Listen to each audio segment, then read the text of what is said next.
Hey, how are you all doing, my fellow Call of Duty Elite MLG gamers? Anyways, in today's video, I'm gonna go over the FFAR specifically for Warzone, where it's just an absolute beast of a gun in my opinion. But before I jump into it, I'd just like to say I do have a goal of 300 subscribers to reach on this channel, so if you do end up liking or enjoying this video, I'd massively appreciate a like and subscribe. And yes, I do know it's kind of cringy to ask for that right at the start of the video, but you know, I heard it's a good way to get people to click that subscribe button, so yeah, I'm just gonna try it anyway.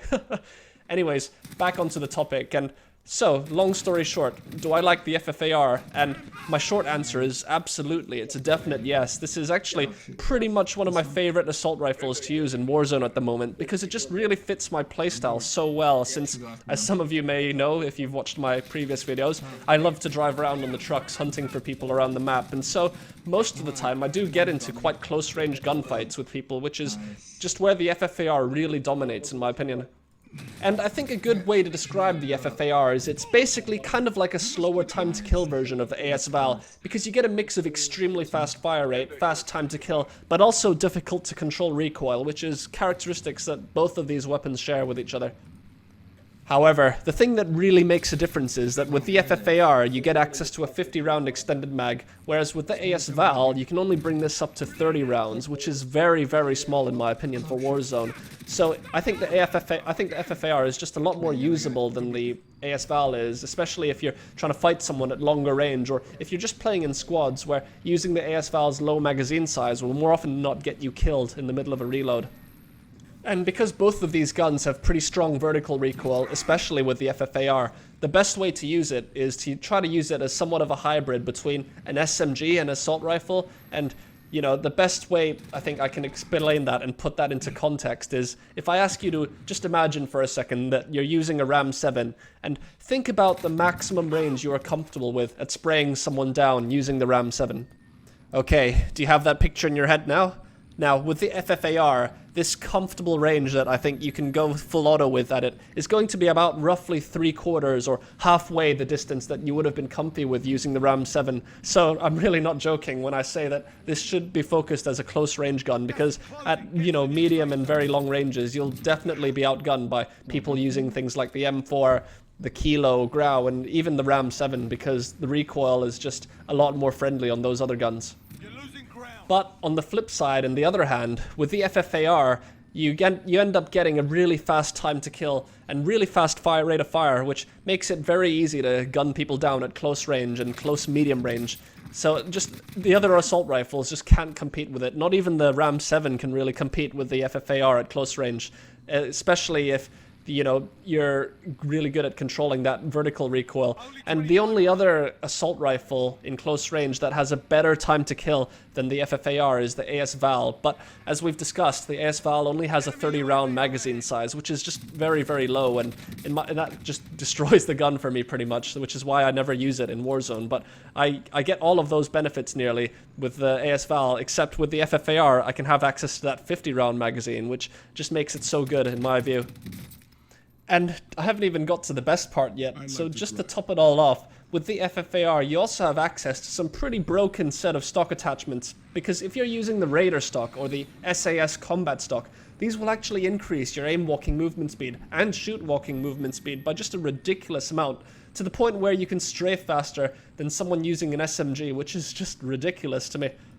And this is something that is probably quite easy to overlook by a lot of people, because most people tend to put a lot of emphasis on attachments that either increase your accuracy, damage range, or bullet velocity and whatnot. But with increased aim walking movement speed and shoot walking movement speed, which is things that you don't really think about when using an assault rifle, but as I've said, it's quite important, because when you're like strafing left and right, you'll be a lot harder to hit if you are in a gunfight, which is one of the things that actually tends to give an SMG an edge over the assault rifle in certain situations. But when you're doing this with the FFAR, you pretty much get all of that, and it's slightly better than what you would get with the SMGs, like the Modern Warfare SMGs, that is, sorry. The Cold War SMGs also have these attachments, so I'm referring to Modern Warfare SMGs. But yeah, basically with the FFAR you get all of this, and it just makes a huge difference, because when you're against someone who's using a regular stock, you know, even though they might have attachments that boost their damage range and whatnot, if they're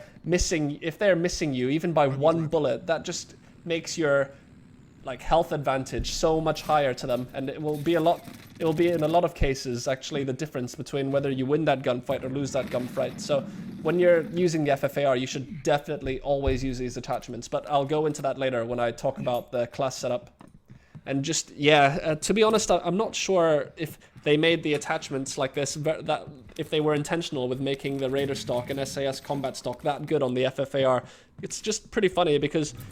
the FFAR is already has a really fast time to kill. I think it actually kills faster than all the SMGs in the game if you're going for chest shots against someone with 3 armor plates, based on what I saw on TrueGameData.com. So, you know, in my view, there's just really no point in using any of the Modern Warfare SMGs in the game, apart from the MP5, which I suppose you would use for better sprinting speed, aim down sight time, hip fire, and sprint to fire time. The other Modern Warfare SMGs just don't kill fast enough to make them competitive with the FFAR in my view, and that's just a shame really, because there's so many other guns that are quite fun to use, but they just get destroyed by the FFAR now. So I should mention though that the Cold War SMGs have access to the strafe moving stocks as well, so they are still good options, especially guns like the MAC-10 and the Cold War MP5, and also the Bullfrog I've heard, but I'll save those reviews for another video.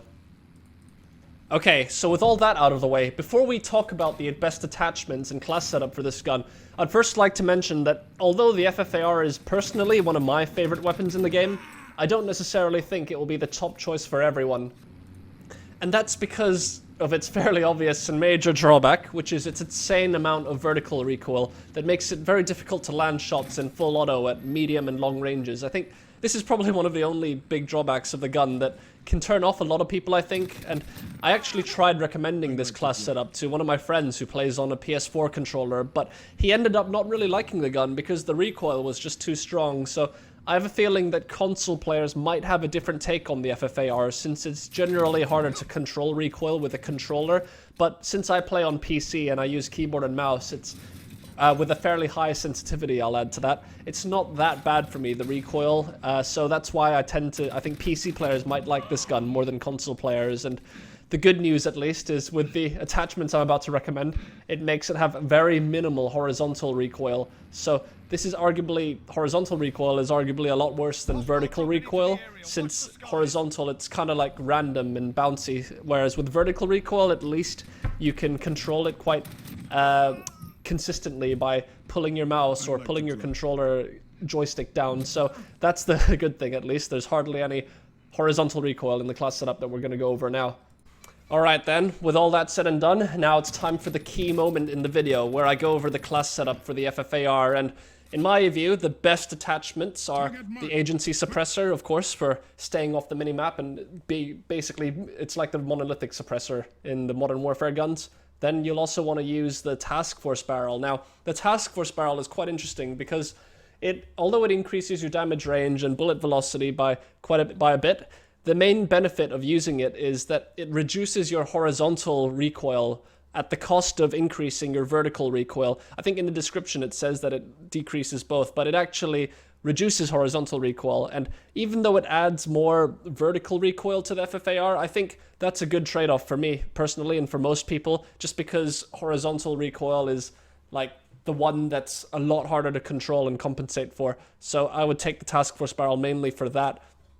Now for the next attachment, and this is an essential attachment, you'll want to use the Raider stock. If you don't have the Raider stock unlocked, you can go with the SAS combat stock, but the reason I suggest the Raider stock is it actually gives the same benefits as the SAS combat stock in that it gives you aim walking movement speed and shooting movement speed, even though it doesn't say it gives you shooting movement speed. But the other thing it also gives you that the SAS combat stock doesn't is that it gives you more sprint to fire time, but the downside, of course, is you'll get worse hip fire accuracy, but I think that's a good trade-off to have, and I personally like the Raider stock more, but if you prefer to have a bit better hip fire, then you might want to go with the SAS combat stock. Okay, and the next attachment you want to go is the 50-round fast mag. I think this is one of the only few fast mag attachments in the game that actually does what it says and makes you reload faster, and I think on the FFAR it's bugged as well, and it doesn't, I don't think that it reduces your aim down sight speed. So on the FFAR, it's a no-brainer to just use the 50 round fast mag. I pretty much would not touch this gun without an extended mag of some sort, because it's just like, it just becomes like as kind of very unforgiving like the AS Vald is. So yeah, definitely go with the extended mag. And for the next attachment, you'll want to use the Field Agent foregrip. And the reason for this is, again, it increases your horizontal recoil control, and as well as giving you slight vertical recoil control. But I know that with the Bruiser grip, it's also kind of bugged, and that gives you a lot more vertical recoil control. But for me personally, I prefer that. I prefer to minimize horizontal recoil as much as I can, especially with a very fast-firing FFAR gun like the FFAR, where it's quite noticeable when it wobbles around side to side. I just like that better. And so yeah, that's all the attachments done now for the FFAR, and I hope you enjoyed the video. If you liked it, please remember to like and subscribe for me. It really means a lot, and thanks guys, stay safe, and see you in the next video.